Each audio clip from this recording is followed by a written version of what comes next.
Stories, the once upon a times. Some stories are joyful, some are sad, some are painful, some are inspiring. All are beautiful in their own way. Some stories are in the moment, fleeting, to be experienced and lived, and then vanish into the universe. Some stories are lasting and recorded to be shared for who knows how long. We're still counting. Some stories are true, some are make-believe, many are somewhere in between. Some stories are remarkably simple. Some are incredibly complex. The infinite variety of stories. One of the things that makes us human, and all humans have stories, lots of stories. We all know that, but we don't always appreciate it, much less apply it. So I want to focus on seeing the story and argue that the ability to see the story is an overarching attribute of successful people. Now, seeing the story manifests in several ways. First off is a recognition that we are all part of the same story.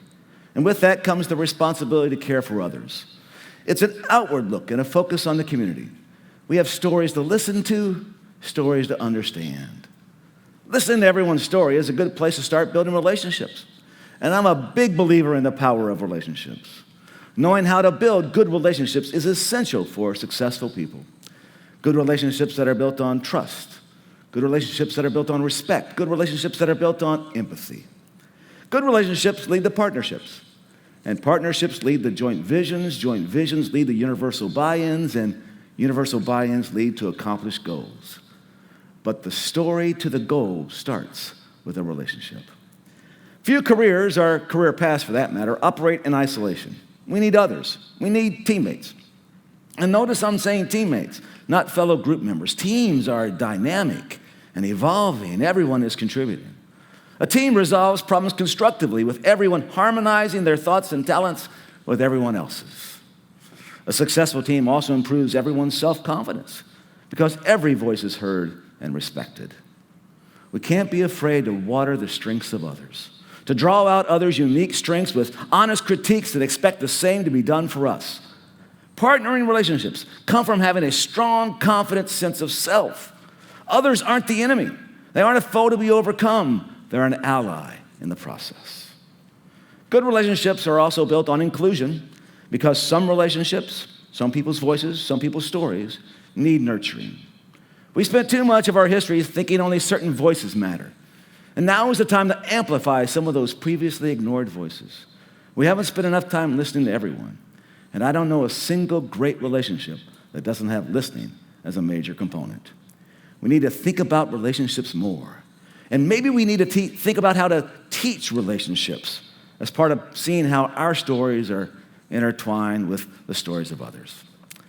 The second way seeing a story is demonstrated by successful people is in the ability to see their story as a way to connect to the world.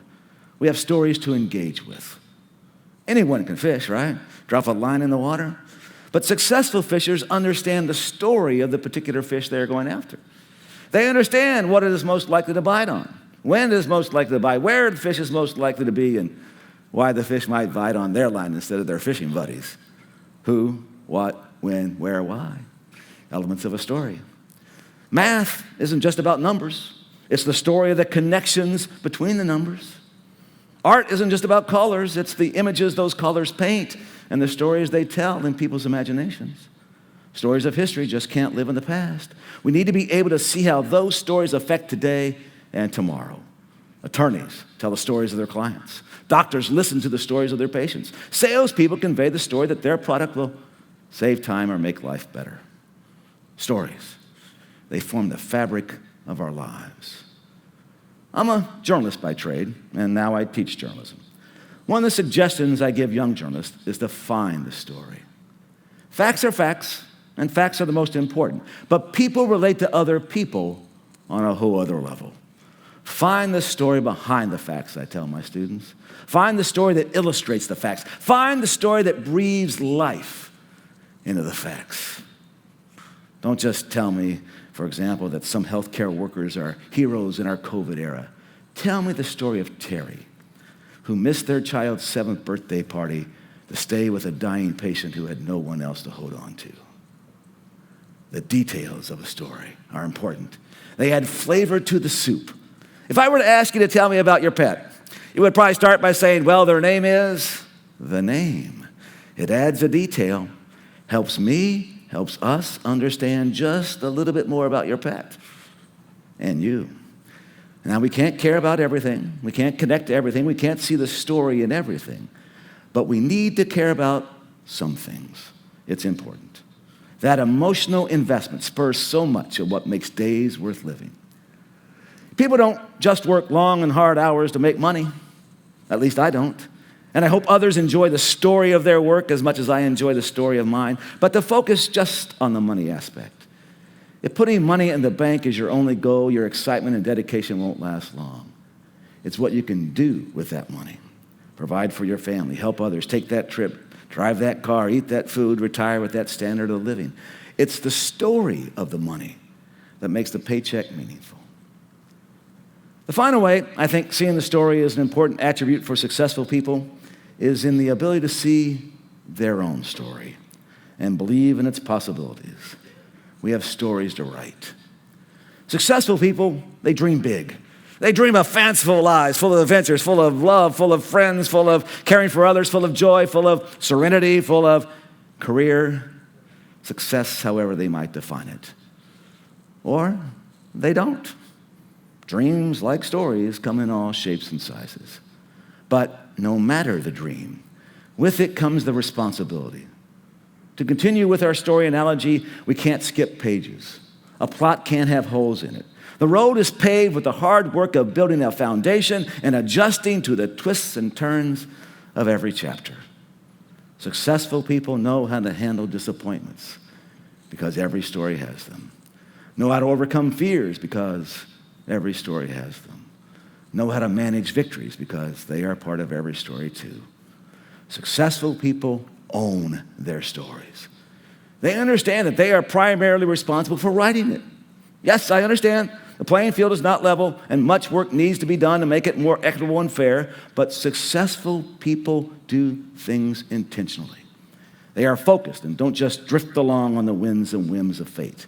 They make decisions and take responsibility. They write their own stories. One final related brief point.